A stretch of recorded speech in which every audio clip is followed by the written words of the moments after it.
Netflix's limited series Adolescence is stirring conversation, and for good reason. This raw, unfiltered portrayal of teenage life pulls back the curtain on what our youth are facing today: fractured families, identity confusion, social isolation, and the powerful influence of online voices. Released in March 2025, the series has quickly become a mirror reflecting both the brokenness of coming of age in the digital era. In today's video, we're diving deep, not just into the show itself, but into the wider conversation surrounding the rise of misogynist podcasters and how their ideologies are shaping the minds of young boys and teens.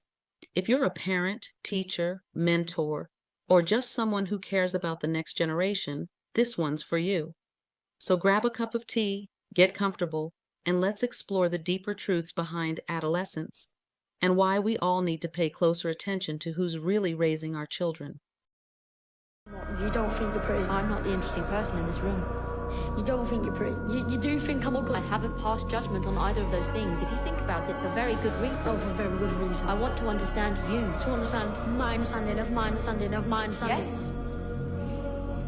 The other bloke is much more easy. Okay. Him checking whether I understand was much easier. Whether I understand what I did. No, fuck off! I didn't fucking say that! You fucking put your words in my mouth! It's like a fucking trap in here! You don't fucking want to sit down! You do not tell me when to sit down! You do not control what I fucking... Look at me now! You alright? You look up at bed. Did I scare you when I shouted? Finished watching Adolescence, and the whole way through my psychologist's brain was ticking, so I want to talk about it. Obviously it's beautifully written, amazing acting, beautifully shot, but the way that they touch on masculinity, identity development, parenting, community, familial dynamics, like all of those things the whole way through, I was like, they did well. One of the main takeaways: there needs to be a collective interest and approach to addressing psychological well-being and development. Because the way that we're doing it at the moment, when everything is very individualistic, it only goes so far. Like, even me, when I'm working with someone one-on-one, like, I can't just think of the individual. Yes, they're here to learn individual things and learn about themselves as an individual, but it never is just about them. Like, there's way more things at play here, and we have to be able to recognize those things and address those things as well. And the thing is, we see it in the 4th episode when the parents are trying to figure out, like, what is going on here? Like, how did this happen? Was it them? Was it something else? And the thing is, it's all of those things, but they're all interlinked, and no one can be to blame completely. Like, even in the fact that the school was under pressure, the fact that the dad had to do extra hours to work, that speaks more to a political and economic climate than it does as those people as individuals. All of these things are interlinked, and when you bring social media into it as well, it ramps it up a little bit. And I think a key part to get into a place where we can take collective responsibility is collective interest in development. And I mean psychological development and brain development. Like, the place that Jamie was at 13 years old is a place psychologically and neurologically, a lot is happening, right? Erik Erikson tells us that in that stage of development, we're going through something between identity versus role confusion. Like, when we're trying to figure out ourselves in the world outside of our parents, and it's this new and exciting thing, and we want to be individuals, but also it's really important for us to be, like, socially accepted, right? And the thing is, that interplays with how the brain is working at that age. That activity in the reward centers of the brain are so high, and then the executive functioning part of the brain isn't matured yet, which means you're going to be more likely to act on impulse and do things for social approval. The amount of neuroplasticity that the brain has at that time is way more than with an adult, which means that a child is more susceptible to finding social reward and taking in information at a quicker rate, forming neural connections in relation to that thing that they're taking in. They're going to be looking out for templates of how to navigate the world, because that's the phase of life that they're in. They're trying to figure out where they should be in the world and who they are as people. When they outsource that to social media, the amount of information that their brain can take in, it makes them very vulnerable. And as adults, we have to be interested in that. In the show, we see the generational differences. I'm going to talk specifically around Adam and his dad, D.I. Luke, at this point. When Adam goes to him and is trying to explain the Instagram thing, you can see how much D.I. Luke doesn't get it. And actually, to a point, he didn't seem interested. And I also think that speaks to culture as well, especially in the Black community. Like, got this thing with children where it's like, I'm not your little mate.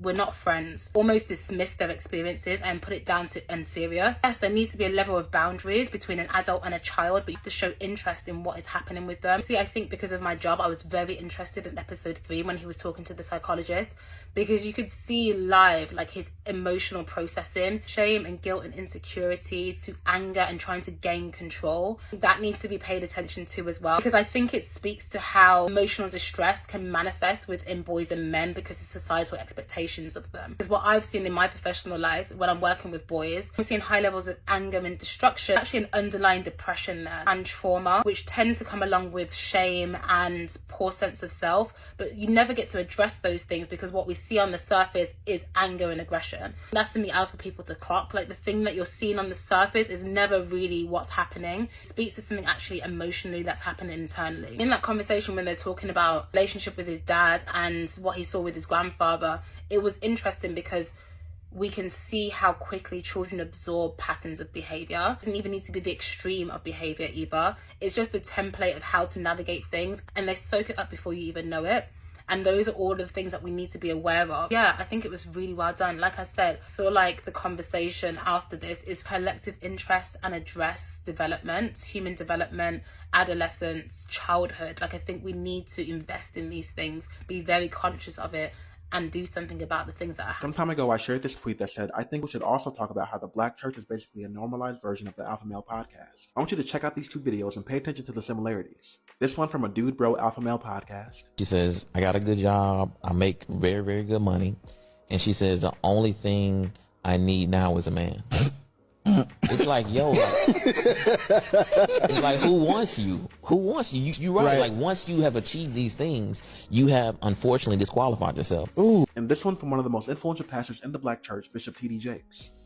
I know you can buy your own car. I know you can buy your own house. But until you create a need that I can pour into, I have no place in your life. Both blame the accomplishments of women for their singleness, and both communicate that in order for women to attract men, they have to make themselves smaller. They have to create a need for him to pour into, if you will. I think this is a great case study for how context influences biblical interpretation. Womanist biblical scholar Dr. Mitzi Smith put it this way: the impact of our contemporary context, like the air in the room, is inescapable. This means that it's impossible for someone to interpret the Bible without their context influencing that interpretation. Which begs the question, what is our contemporary context? The same brand of patriarchy being theologically rationalized in church is the same kind of patriarchy being discussed by so-called alpha males, and both are influenced and informed by white supremacy culture's brand of patriarchy. In the words of Levert the Baseman, same script, different cast. Feel free to leave your thoughts and stories in the comments, and as always, like and follow for more content. I am not going to shut up about Netflix series Adolescence, and this is from episode 2, and this is a father-son dynamic that I don't see people exploring that I want to explore. Now, yesterday I posted about misogyny being a sociological issue, not something that is treatable in therapy, but needs to have social consequences. This is the dynamic between fathers and sons that needs to be addressed and needs to be explored. And so the male figure, the caring male figure, is something that is missing from the lives of most boys. Now, the dynamics between these two is very subtle. So the cop, clearly, you see his suit is classy, he's muscular, attractive, he's handsome. He talked about being athletic and aggressive. His son is nothing like that. And so his son is more socially awkward, not into sports, not interested in girls, and he's having a hard time relating to him. This speaks to the alienation and isolation of boys that don't follow this typical sports girls, the most boisterous person in the room script. They are different, and adult men are having a difficult time reaching them and connecting to them because they're not going to sit and talk to you about basketball or football for 5 hours.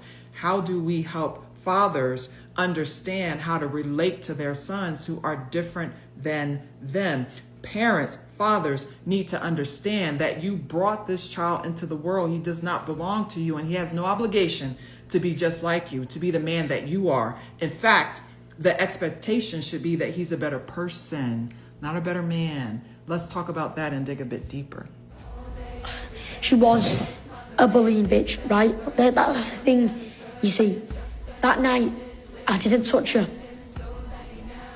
I could have touched her, but I didn't. I had a knife. She was scared, but I didn't do that. I could have touched any part of her body I wanted to. I really wanted to, but I didn't. Most boys would have touched her. So that makes me better.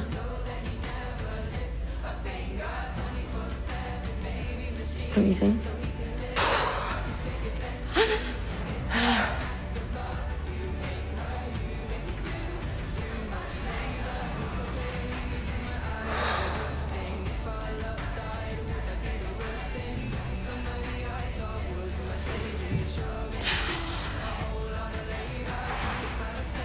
To the people that said Adolescence was boring and they didn't realise they needed a pen and paper to understand the meaning behind it, let me spell it out to you. Quick side note, I've been seeing so many people on TikTok trying to create any negative rhetoric they can about Stephen Graham. Have a day off. This is not your day. If anything, this man deserves his flowers for raising awareness and creating a conversation that we have needed for years. I digress. Let me explain. The fact that a large percent of viewers were questioning if he did it in the first portion of the episode because young men are so good at playing to their innocence and getting away with it, and that victim blaming is the easier option because being in denial makes you feel better. The fact that the child didn't come from a broken home and was still capable of committing such acts because of the effects of social media and the red pill movement.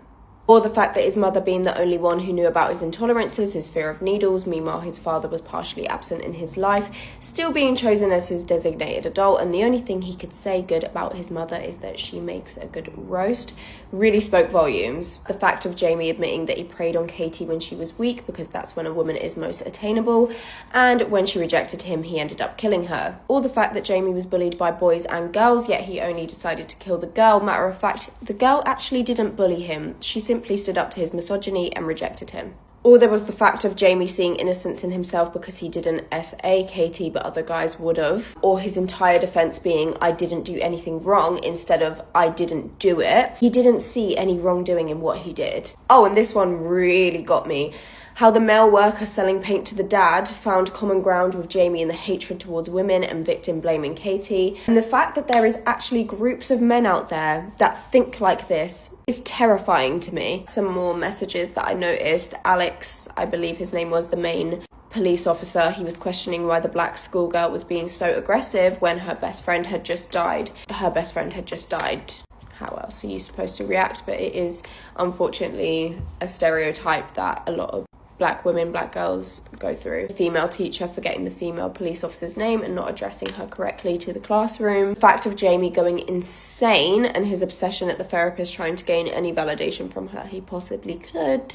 The fact that this innocent looking 13-year-old boy could be your friend, could be your brother, could be your uncle, could be your dad, that could be capable of doing such a thing, and this is why we need to start a conversation. Let me know if I need to spell it out anymore for you. When you start taking the red pill, the immediate effect you're gonna take is a red pill rage, and that's basically you're going to enter an anger phase that you feel you're pissed off towards women because you feel like you've been fed this lie this whole time. Your own parents didn't tell you this, your uncle, no one really did. And I'll be honest, not a lot of people know about this, man. This is a generational thing that men have learned over a history of relationships between men and women, okay, between marriages over time, just a long fucking history if you look at the statistics. So you're gonna enter this rage, all right, which is completely fine. I went through it too, all right, but what's gonna help you get out of this is just absorbing it first, continue your self-improvement, you know, going about your purpose, your gym, your finances, all that stuff, and adapt to it. Okay, there's nothing you can do, first of all, that's gonna change anything. There's a whole plethora of fucking women of all these beta male simps, right? So you understanding this is not gonna change the world. There's an approximate 7-point-something billion with the B people on this earth. You think plus one understanding red pill is gonna make any fucking difference? Of course not. Okay, so that's the point. Like, instead of being angry about it, just adapt, continue to do your thing. And now you're going to start realizing that the game is different.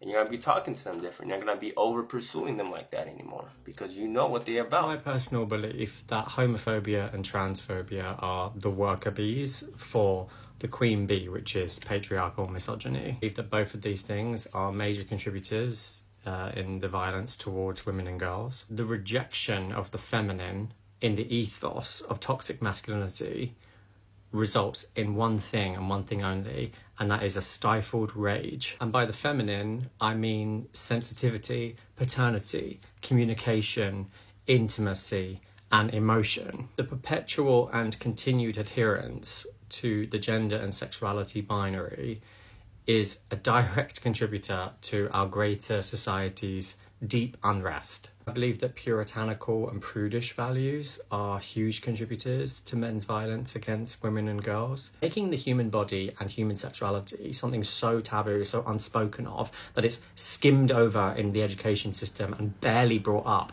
in family households between parents and their children, only creates dysfunctional people in society that don't know how to express themselves sexually. People have become so prudish and puritanical that they're not even teaching boys how to wash properly, let alone how to be sexually functioning, respectful adults. And censorship by its very nature is designed to make people desire something more. So by us not educating young boys, us not talking to young boys about how to respect themselves and women, they are turning to the internet for answers.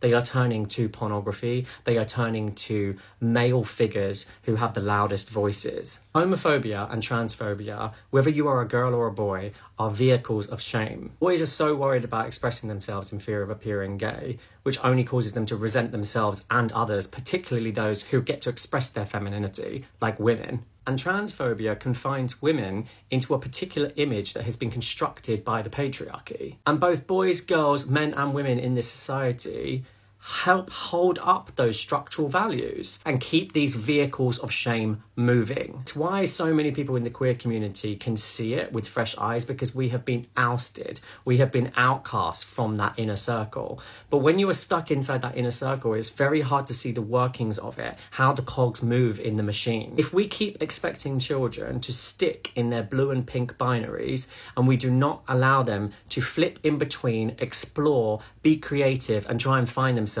then this sort of rage and violence is only going to continue, and it's only going to get worse. What about the show Adolescence is lib propaganda? I'm asking sincerely. Society is failing in some capacity to the point where a boy murdered a 13-year-old girl, not only taking her life, but destroying his own and his family's life. Something is wrong with society. These boys need help. It's shedding light on the fact that these boys need help. What about that is lib propaganda? Thank you. Your body, my choice, forever. That's what this young right-wing commentator guy posted just as Donald Trump won the US election. We control your bodies. It's your body, my choice. His post blew up and led to thousands of others. And now young kids are even repeating it in school, according to mums posting about it on TikTok. 13-year-old daughter said that today at school there were boys everywhere wearing red Trump hats and commenting to the girls, "Your body, my choice." Your body, my choice forever. And some of the other comments really are talking about women losing further access to their reproductive rights under a Donald Trump presidency. But actually the comments go a lot further, some threatening women with violent sexual assault. So according to some of these comments online, they say they'll be bred willingly or unwillingly. Women threatening sex strikes as if you have a choice. Experts across the board are worried about how the threats have escalated and say misogynistic language has been mainstreamed by the Trump campaign. Just recently, the president-elect's son posted about Trump beating 2 women. Now, some women are swearing off men altogether. I've heard the message loud and clear, we all have. Now, women are gonna have to just refuse to participate. Sorry, if you're a man, I will not be responding to you. If you are a man, I will not be talking to you. I am going to be promoting the 4B movement from here on out. The 4B movement started in South Korea, and it includes women who have given up on men, swearing off dating them, having relationships with them, carrying their children, no hookups, nothing. I've been participating in the 4B movement since the summer of 2022. I haven't been intimate with any men at all. I haven't been on any dates with any men. I haven't entertained a man at all. No situationships. Women are swearing off men, men are threatening women with sexual violence, and this is just a few days after the election. Feminist, reproductive rights advocate and Harris campaign worker Caroline Motley told me this is a scary time to be a woman in the US. Now that I see that This was, as you said, and as I've said, such a tremendous victory for Trump that there are more of his supporters around us than I even realized. And I want to make sure that myself and the women that I know and love all remain sober-minded about that and keep ourselves safe. And if that means celibacy and if that means swearing off men until they get their act together, then I think that that's fantastic. If you've made it this far, thank you for being here. These are not easy conversations, but they are necessary, because what's shaping our youth today will shape the future of all of us tomorrow. I'd love to hear your thoughts, whether you've seen adolescence or you've witnessed firsthand how certain voices are impacting the minds of our young people. Have you noticed shifts in the way boys and girls are relating to one another? What role do you think we should all be playing in shifting this culture? Drop a comment below. Let's keep this conversation going with curiosity, compassion, and courage. And if this video resonated with you, don't forget to like, share, and subscribe. There's more to come. Together, we're creating a space for deeper dialogue and collective healing. Until next time, stay awake, stay aware, and stay inspired.